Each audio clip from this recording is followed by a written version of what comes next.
പ്രിയപ്പെട്ട കുട്ടികളെ, 10ാം തരം ഹിന്ദി ഓൺലൈൻ ക്ലാസ്സിലേക്ക് സ്വാഗതം. ഇപ്പോൾ വിക്ടേഴ്സ് ചാനലിൽ ഇക്കായി 3 യൂണിറ്റ് 3 അധ്യായം 3 ആണ് എടുത്തുകൊണ്ടിരിക്കുന്നത്. അതിൻ്റെ ആമുഖമായി നൽകിയിരിക്കുന്ന ചിത്രങ്ങൾ, ഈ ചിത്രം നോക്കൂ. ഇതിൽ നിങ്ങൾക്ക് മരങ്ങളും പഴങ്ങളും പക്ഷികളും മൃഗങ്ങളും ഒക്കെ, അതുപോലെ അരുവികളും ഒക്കെ അടങ്ങിയ ഒരു ചിത്രം കാണാം. അതിൻ്റെ താഴെ ഹറേക്ക് സഭി കെ ലിയേ സബ് ഹറേക്ക് കെ ലിയേ സുനേം പ്രകൃതി കി പുകാർ. ഓരോരുത്തരും എല്ലാവർക്കും വേണ്ടി, അതാണ് ഹറേക്ക്, ഓരോരുത്തരും.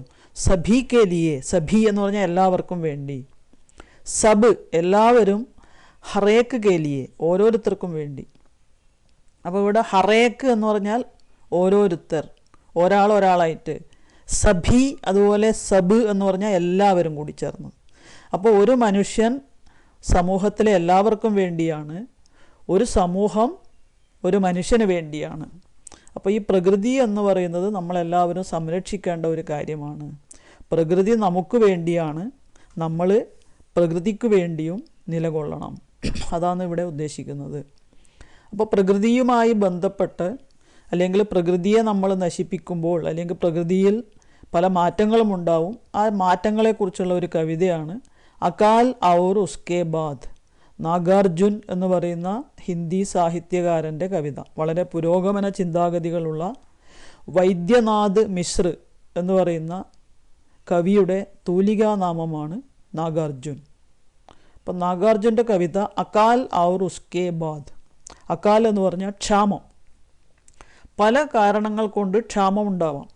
ചിലപ്പോൾ വെള്ളപ്പൊക്കം കൊണ്ട് കൃഷി നശിച്ചിട്ട്, അല്ലെങ്കിൽ വരൾച്ച കാരണം, അല്ലെങ്കിൽ ഭൂകമ്പം, മഹാരോഗങ്ങൾ. നമ്മളിന്ന് കോവിഡ് എന്ന് പറയുന്ന മഹാരോഗം കൊണ്ട് ബുദ്ധിമുട്ടുകയാണ്. പണ്ടുകാലത്ത് പ്ലേഗ്, വസൂരി എന്നൊക്കെ പറയുന്ന രോഗങ്ങൾ കാരണം. പിന്നെ കീടങ്ങളുടെ ആക്രമണം, പിന്നെ ഭൂകമ്പം, സുനാമി, അങ്ങനെ പല കാരണങ്ങൾ കൊണ്ട് അകാൽ, ക്ഷാമമുണ്ടായിരിക്കാം, വരും. അവർ ഉസ്കെ ബാദ്, അതിന് ശേഷവും. അപ്പോൾ ഈ കവിത 2 ഭാഗങ്ങളായിട്ടാണ് നൽകിയിരിക്കുന്നത്. ആദ്യത്തെ ഭാഗത്ത് ക്ഷാമത്തെക്കുറിച്ചും, രണ്ടാമത്തെ ഭാഗത്ത് ക്ഷാമത്തിന് ശേഷം ധാന്യങ്ങൾ വരുമ്പോൾ, വീട്ടിലേക്ക് വരുമ്പോഴുള്ള അവസ്ഥ. അപ്പോൾ ഇവിടെ നിങ്ങൾക്കൊരു കുടില്, സാധാരണക്കാരനായ ദരിദ്രനായ ഒരു വ്യക്തിയുടെ ജീവിതത്തിൽ ക്ഷാമവും ക്ഷാമത്തിന് ശേഷമുള്ള കാലവും എങ്ങനെ അവനെ സ്വാധീനിക്കുന്നു. അപ്പോൾ നിങ്ങൾ ശ്രദ്ധിക്കേണ്ട കാര്യം, ഈ കവിതയിൽ എവിടെയും മനുഷ്യരെക്കുറിച്ച് പരാമർശമില്ല. നിർജീവ വസ്തുക്കളായ അടുപ്പ്, ചൂൽഹയെക്കുറിച്ചും, അതുപോലെ ചക്കി, അമ്മിക്കല്ല് അല്ലെങ്കിൽ അരകല്ല്, തിരികല്ല്, അതിനെക്കുറിച്ചും, അതുപോലെ വീട്ടിൽ ജീവിക്കുന്ന കാനിക്കുത്തിയ, ഒറ്റക്കണ്ണൻ പെൺപട്ടി, പിന്നെയോ ചിപ്കലിയ, ചിപ്കലി എന്ന് പറഞ്ഞാൽ പല്ലി, പിന്നെ ചൂഹ, എലി, പിന്നെ പറയുന്നത് കൗവ എന്ന് പറഞ്ഞാൽ കാക്ക. ഇവയെക്കുറിച്ചൊക്കെയുള്ള സൂചനകളിലൂടെ ദരിദ്രരായ മനുഷ്യർ ഈ ക്ഷാമകാലത്ത് എങ്ങനെ കഷ്ടപ്പെടുന്നു എന്നുള്ളത് നമ്മളെ കാണിച്ചു തരുന്നു. മനുഷ്യരെക്കുറിച്ച് നേരിട്ട് പറയാതെ, പ്രത്യക്ഷമായി പറയാതെ, പരോക്ഷമായി സൂചിപ്പിക്കുന്നു. അപ്പം നമുക്കൊന്ന് നോക്കാം. കൈ ദിനോം തക്ക് ചുൽഹ റോയ ചക്കി രഹി ഉദാസ്, കൈ ദിനോം തക്ക് കാനി കുത്തിയ സോയി ഉൻകെ പാസ്, कई दिनों तक लगी भीत पर छिपकलियों की गश्त, कई दिनों तक चूहों की भी हालत रही शिकस्त. കൈ ദിനോം തക്ക് എന്നുള്ളത് നിങ്ങൾക്ക് കാണാം ഇവിടെ 4 വരിയുടെയും ആദ്യം. കൈ ദിനോം തക്ക്, ഒരുപാട് ദിവസങ്ങളോളം എന്ന് പറഞ്ഞാൽ ക്ഷാമം 1-2 ദിവസമല്ല, എത്രയോ നാളുകൾ നീണ്ടു നിന്നു. ദീർഘസമയത്തക്ക് ബനി രഹി എന്ന് സൂചിപ്പിക്കാനാണ് 4 വരിൻ്റെയും തുടക്കത്തിൽ കൈ ദിനോം തക്കെന്ന് ഉപയോഗിച്ചിരിക്കുന്നത്. കൈ എന്ന് പറഞ്ഞാൽ ഒരുപാട്, ധാരാളം, ദിനോം ദിവസങ്ങൾ, തക്ക് വരെ, എത്രയോ ദിവസങ്ങൾ വരെ. ചൂൽഹ എന്ന് പറഞ്ഞാൽ അടുപ്പ്, രോയ കരഞ്ഞു. എങ്ങനെയാണ് ഈ അടുപ്പ് കരയുക?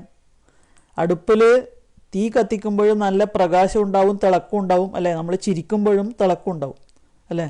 അപ്പോൾ അടുപ്പ് എത്രയോ നാളായി കത്തുന്നില്ല. കാരണം വീട്ടിൽ ഭക്ഷണ സാധനങ്ങൾ പാകം ചെയ്യാനുള്ള ധാന്യങ്ങളോ മറ്റു കാര്യങ്ങളോ ഒന്നുമില്ല. അപ്പോൾ അടുപ്പ് വളരെ സങ്കടത്തോടെ കരയുന്നത് പോലെ തോന്നുന്നു. ചക്കി രഹി ഉദാസ്, ഉദാസ് രഹന എന്ന് പറഞ്ഞാൽ ദുഃഖിതമായിരിക്കുക, ദുഃഖിച്ചിരിക്കുക. ചക്കി എന്ന് പറഞ്ഞാൽ അരകല്ല്. വീട്ടിൽ ധാന്യം ഉണ്ടാകുമ്പോൾ ആ ധാന്യം അരക്കാനും പൊടിക്കാനും ഒക്കെ അരകല്ല് ഉപയോഗിക്കുമ്പോൾ എപ്പോൾ അതിൻ്റെ അകത്തുനിന്ന് ശബ്ദം വന്നുകൊണ്ടേയിരിക്കും അല്ലേ. ചുറ്റും ധാന്യമണികൾ വെളുത്ത നിറത്തിലുണ്ടാവും. അപ്പോൾ വളരെ സന്തോഷത്തോടെ ചിരിച്ചു കൊണ്ടിരിക്കുന്ന ഒരു പ്രതീതി ഉണ്ടാവും. പക്ഷേ ഇപ്പോഴേ വീട്ടിൽ ധാന്യമില്ല, ക്ഷാമകാലമാണ്. അതുകൊണ്ട് ഈ വീട്ടിലെ അരകല്ല് അല്ലെങ്കിൽ തിരികല്ല് പോലും ദുഃഖിച്ചിരിക്കുന്നത് പോലെ തോന്നുന്നു. അപ്പോൾ ഇവിടെ നിർജീവ വസ്തുക്കളായ ചൂൽഹ, അടുപ്പ്, ചക്കി, ഇത് രണ്ടും ജീവനില്ലാത്തവയാണ്. ഇവയിൽ മനുഷ്യ സ്വഭാവങ്ങൾ, മനുഷ്യൻ്റെ വികാരങ്ങൾ, രോന കരയുക, ഉദാസ് ഹോന ദുഃഖിക്കുക, ഈ മനുഷ്യ സ്വഭാവങ്ങൾ ആരോപിക്കുന്നതിലൂടെ അവയെ സജീവ ജീവനുള്ള വസ്തുക്കളാക്കി മാറ്റിയിരിക്കുന്നു. ഇതിനെ മാനവീകരൺ എന്നാണ് ഹിന്ദിയിൽ പറയുക. മനുഷ്യ സ്വഭാവങ്ങൾ നിർജീവ വസ്തുക്കളിൽ ആരോപിച്ചുകൊണ്ട് അവയെ ജീവനുള്ള വസ്തുക്കളെ പോലെ ആക്കി മാറ്റുക. അപ്പോൾ യഥാർത്ഥത്തിൽ ഈ കവിതയിൽ മനുഷ്യരെക്കുറിച്ച് പറയുന്നില്ലെങ്കിലും ആ മനുഷ്യൻ്റെ സൂചന നമുക്ക് ഈ രണ്ട് കാര്യങ്ങളിൽ നിന്ന്, ചൂൽഹാരോന, ചക്കീക്ക, ഉദാസ് രഹന, ഇതിൽ നിന്ന് നമുക്ക് മനസ്സിലാക്കാം. കൈ ദിനോന്തക്ക് കാനി കുത്തിയ സോയി ഉൻകെ പാസ്. കാനി കുത്തിയ എന്നുള്ള പ്രയോഗത്തിൽ നിന്ന്, ഒറ്റക്കണ്ണൻ പെൺപട്ടി എന്നുള്ള പ്രയോഗത്തിൽ നിന്ന് നമുക്ക് പല കാര്യങ്ങളും മനസ്സിലാക്കാം. സോയി എന്ന് പറഞ്ഞാൽ ഉറങ്ങി, ഉൻകെ പാസ്, ഉൻകെ എന്നാണ് പറഞ്ഞിരിക്കുന്നത്. അവയുടെ, ഏതൊക്കെ? ചൂൽഹയുടെയും ചക്കിയുടെയും അടുപ്പിൻ്റെയും അരകല്ലിൻ്റെയും അടുത്ത് ഉറങ്ങിക്കിടക്കുന്നു. അപ്പോൾ ഈ വരിയിൽ നിന്ന് മനസ്സിലാകുന്നൊരു കാര്യം, നായ വളരെ ആത്മാർത്ഥതയുള്ള മൃഗമാണ്. ദാരിദ്ര്യകാലത്ത്, ക്ഷാമകാലത്ത് മനുഷ്യൻ സ്വന്തം വീട് വിട്ടു പോയാലും ആ മനുഷ്യരോടുള്ള ആത്മാർത്ഥത കാരണം ഭക്ഷണം കിട്ടുമെന്നുള്ള പ്രതീക്ഷയിൽ ഈ കാനി കുത്തിയ വീട്ടിൽ ചക്കിയുടെയും ചൂൽഹയുടെയും അടുത്ത്, അടുപ്പിൻ്റെയും അരകല്ലിൻ്റെയും അടുത്ത് കിടന്ന് അവിടെ ഉറങ്ങിപ്പോയി. മറ്റൊരു കാര്യം, വീട്ടിലെ ദാരിദ്ര്യ അവസ്ഥ ഈ നായയുടെ അവസ്ഥയിൽ നിന്ന് നമുക്ക് മനസ്സിലാക്കാം. ഒറ്റക്കണ്ണനായ ക്ഷീണിച്ച ഒരു നായയെ ദരിദ്രന്മാർ മാത്രമേ വളർത്തൂ അല്ലേ. പണക്കാരാണെങ്കിൽ നിറയെ ജടയുള്ള രോമങ്ങളുള്ള നായകളെയാണ് വളർത്തുക. ആ നായകൾ ഒരിക്കലും ഭക്ഷണത്തിന് വേണ്ടി അടുപ്പിൻ്റെ കുണ്ടിൽ പോയിട്ടിരിക്കുക, അല്ലെങ്കിൽ അമ്മിക്കല്ലിൻ്റെ അടുത്ത് പോയിട്ടിരിക്കുക ഇല്ല. അപ്പോൾ ദരിദ്രമായ ഒരു കുടുംബത്തിൻ്റെ അവസ്ഥയാണ് ഇവിടെ വരച്ച് കാണിക്കുന്നത്. അടുത്തത്, കൈ ദിനോ തക് ലഗി ഭീത്ത് പർ ചിപ്കലിയോങ്കി ഗസ്ത്. ദിവസങ്ങളോളം ഭീത്ത് പർ ലഗി, ഭിത്തിയിൽ ആരംഭിച്ചു, ചിപക്കലി അല്ലെങ്കിൽ ചിപ്കലി എന്ന് പറഞ്ഞാൽ പല്ലികൾ, ലിസാഡ്, പല്ലികളുടെ ഗസ്ത് എന്ന് പറഞ്ഞാൽ ഉലാത്തൽ, പാച്ചൽ. എന്തിനാണ് ഈ പല്ലികൾ ചുമരമ്പിലെ കൂടെ, ഭീത്ത് ഭിത്തി, ദീവാർ ചുമർ പായുന്നത്? ഭക്ഷണം കിട്ടാത്തത് കൊണ്ട്. വീട്ടിൽ ആൾക്കാരുണ്ട്, ഭക്ഷണ സാധനങ്ങളുണ്ട്, അടുപ്പ് കത്തുന്നുണ്ട്, വിളക്ക് കത്തുന്നുണ്ടെങ്കിൽ ഒരുപാട് കീടങ്ങൾ ആ പ്രകാശത്തിന് ചുറ്റും വരും. അപ്പോൾ ആ കീടങ്ങളെ പിടിച്ചു തിന്നിട്ടാണ് ചിപ്പലികൾ, പല്ലികൾ വിശപ്പടക്കുന്നത്. അപ്പോൾ ഇവിടെ ക്ഷാമം കാരണം വീട്ടിൽ ഭക്ഷണ വസ്തുക്കൾ ഒന്നുമില്ല, എണ്ണ, വിളക്ക് കത്തിക്കാൻ എണ്ണയില്ല, അതുകൊണ്ട് വിളക്ക് കത്തിക്കുന്നില്ല, അതുകൊണ്ട് പ്രാണികളൊന്നും വരുന്നില്ല. അപ്പോൾ ഭക്ഷണത്തിന് വേണ്ടി പല്ലികൾ നെട്ടോട്ടമോടുന്നു. ഗസ്ത് കർത്തേ ഹേ, റോന്ത് ചുറ്റുന്നു, ഉലാത്തുന്നു, അങ്ങോട്ടും ഇങ്ങോട്ടും ഓടുന്നു. കൈ ദിനോന്തക്ക് ചൂഹോങ്കി ഭീ ഹാലത്ത് രഹി ശിക്കസ്ത്. അല്ലേ, നമ്മളെ വീട്ടിൽ എലികളുണ്ടാവും. നമ്മളുടെ ആഹാരത്തിൻ്റെ അവശിഷ്ടങ്ങളും ചിലപ്പോൾ നമ്മൾ ആഹാരം ഉണ്ടാക്കാൻ വേണ്ടി വെച്ച ധാന്യങ്ങളൊക്കെ കട്ട് തിന്നാണ് എലികൾ ജീവിക്കുന്നത്. ആ ചൂഹ, എലി, ആ എലികളുടെ ഹാലത്ത്, അവസ്ഥയും വളരെ മോശമായി, പരാജയമായി.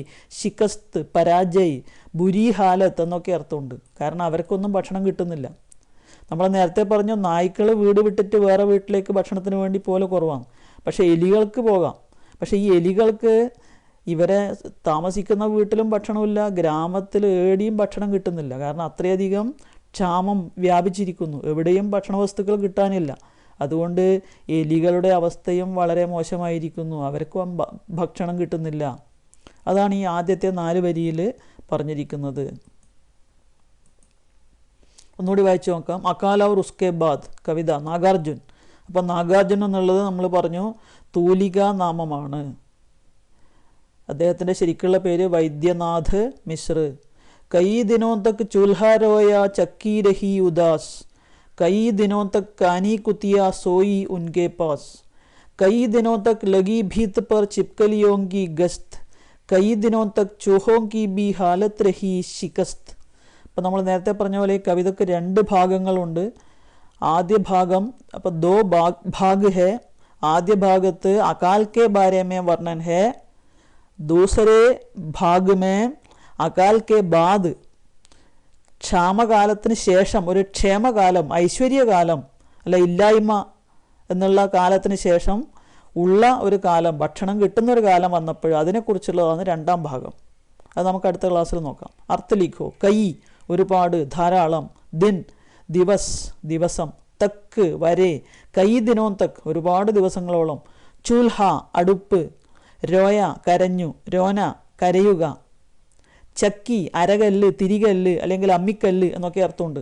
ഉദാസരഹന ദുഃഖീരഹന ദുഃഖിക്കുക, കാനി ഒറ്റക്കണ്ണുള്ള, കുത്തിയ പെൺപട്ടി, ഇതിൻ്റെ പുല്ലിംഗ ശബ്ദം കുത്ത അണ്ണായ, സോയി ഉറങ്ങി, സോന ഉറങ്ങുക, ഉൻകെ അവയുടെ, വേ പ്ലസ് കെ ആണ് ഉൻകെ. അപ്പോൾ ഉൻകെ എന്നുള്ളതിലെ സർവനാമം വേ പ്രത്യയം കെ, അവരുടെ അവയുടെ എന്നൊക്കെ അർത്ഥമുണ്ട്. പാസ് നിക്കട്ട് അടുത്ത്, ഭീത്ത് പർ ദീവാർ പർ ചുവരിൽ ചുമരിൽ, ഭീത്ത് എന്ന് പറഞ്ഞാൽ ദീവാർ ചുമർ, പർ പുറത്ത് മുകളിൽ, ചിപ്കലി പല്ലി ചിപ്പക്കലി എന്നും പറയും, ഗസ്ത് ഉലാത്തൽ അങ്ങോട്ടും ഇങ്ങോട്ടും നടത്തം, ചൂഹ എലി, ഭീ കൂടി, ഹാലത്ത് അവസ്ഥ സ്ഥിതി, ശികസ്ത് പരാജയ് ബുരി ഹാലത്ത് പരാജയം തോൽവി.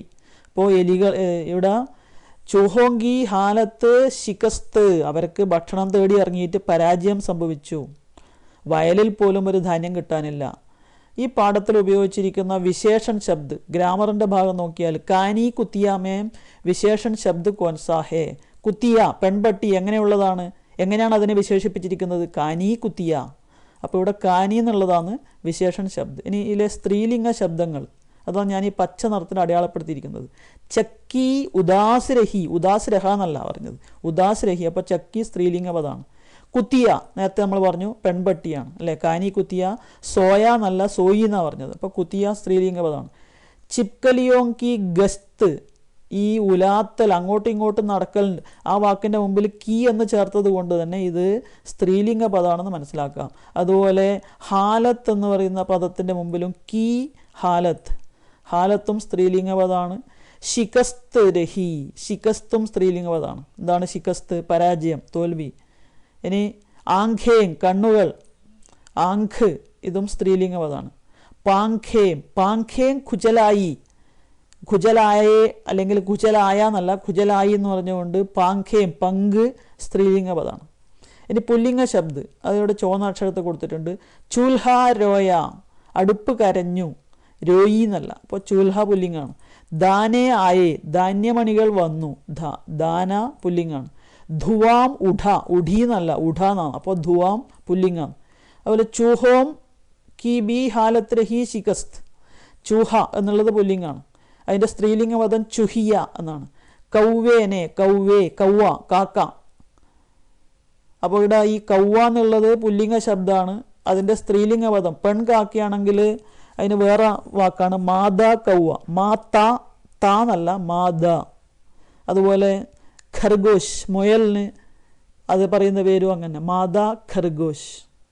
ഖർഗോഷ് ആണ്, മാത ഖർഗോഷ് പെണ്ണ്.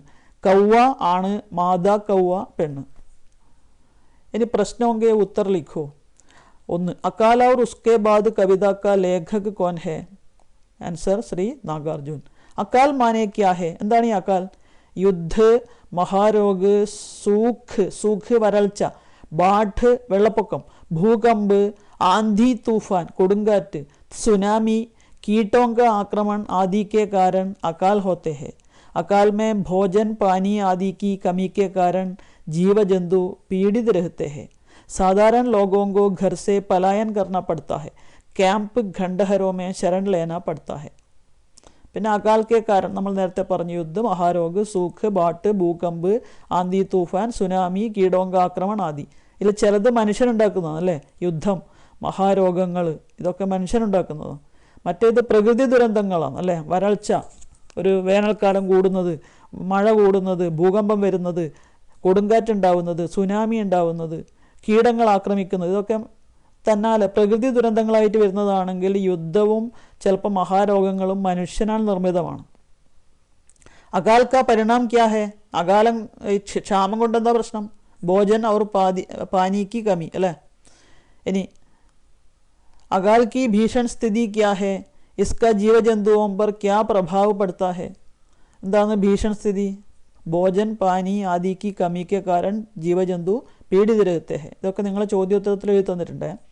इस कविता के कितने भाग है? നമ്മൾ പറഞ്ഞു 2 भाग. पहला भाग अकाल का वर्णन, दूसरा भाग अकाल के बाद का वर्णन.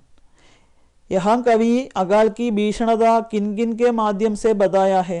प्रतीकों के माध्यम से बताया है. മനുഷ്യനെ കുറിച്ച് ഇവിടെ പറയുന്നില്ല, ചില പ്രതീകങ്ങൾ, പ്രതീക ശബ്ദങ്ങൾ. എന്തൊക്കെയാണ് ആ സൂചനകൾ? ഇസ് കവിതാ में प्रयुक्त प्रतीक शब्द कौन कौन है? चूल्हा, चक्की, कानी कुतिया, चूहे, चिपकलिയ ആദി പ്രതീക ശബ്ദ है. അപ്പോൾ ഈ അടുപ്പ്, അതുപോലെ അരകല്ല്, കാനി കുത്തിയ, ചൂഹ, ചിപ്കലിയാം, ഇവ എങ്ങനെയാണ് അകാൽ ക്ഷാമകാലത്ത് കഷ്ടപ്പെട്ടത് എന്നതിലൂടെ മനുഷ്യൻ്റെ കഷ്ടപ്പാടുകൾ നമ്മൾ മനസ്സിലാക്കുന്നു. अकाल के वर्णन करते समय पहले खंड की 4 पंक्तियों में कौन सा पद बार बार आए हैं? വീണ്ടും വീണ്ടും വന്നിരിക്കുന്ന പദം ഏതാണ്? എന്താണ്? കൈ ദിനോ തക്ക് അല്ലേ? ഇത് ഓരോ വരിയിലും ആവർത്തിച്ചിരിക്കുന്നു. എന്തിനാണ് അങ്ങനെ ആവർത്തിക്കുന്നത്? അകാലത്തിൻ്റെ, ക്ഷാമകാലത്തിൻ്റെ ഭയങ്കരമായ അവസ്ഥ, ഭയങ്കര അവസ്ഥ ദിഖാനെ കെ ലിയെ. क्या पहले खंड की 4 पंक्तियों में प्रत्यक्ष रूप में मनुष्य की हालत के बारे में वर्णन है? ഉണ്ടോ? മനുഷ്യനെ കുറിച്ച് പറഞ്ഞിട്ടുണ്ടോ? നഹീം. चूल्हे का रोना, चक्की का उदास रहना आदि के माध्यम से कवि ने परोक्ष रूप से अकाल में मनुष्य की कष्टताओं का वर्णन किया है. അപ്പോൾ മനുഷ്യനെ കുറിച്ച് ഇവിടെ എവിടെയും സൂചനയില്ല. പക്ഷേ നമുക്കറിയാം അടുപ്പ് എന്നുള്ളത് നിർജീവ വസ്തുവാണ്, അത് കരിയില്ല. ചക്കി, അരകല്ല്, തിരികല്ല് ദുഃഖിച്ച് ഇരിക്കുക അല്ലേ? ഇതൊന്നും യഥാർത്ഥത്തിൽ സംഭവിക്കുന്നതല്ല. പക്ഷേ ഈ സംഭവിക്കുന്നത് ആർക്കാണ്? കരയുന്നതും ചിരിക്കുന്നതും ദുഃഖിക്കുന്നതും മനുഷ്യനാണ്.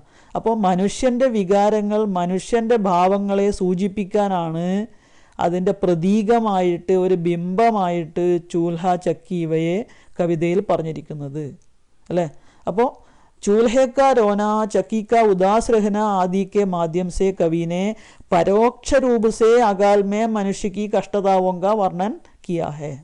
അപ്പോൾ ഇന്ന് 10 ചോദ്യങ്ങൾ ചർച്ച ചെയ്തു. ബാക്കി അടുത്ത ക്ലാസ്സിൽ ചർച്ച ചെയ്യാം.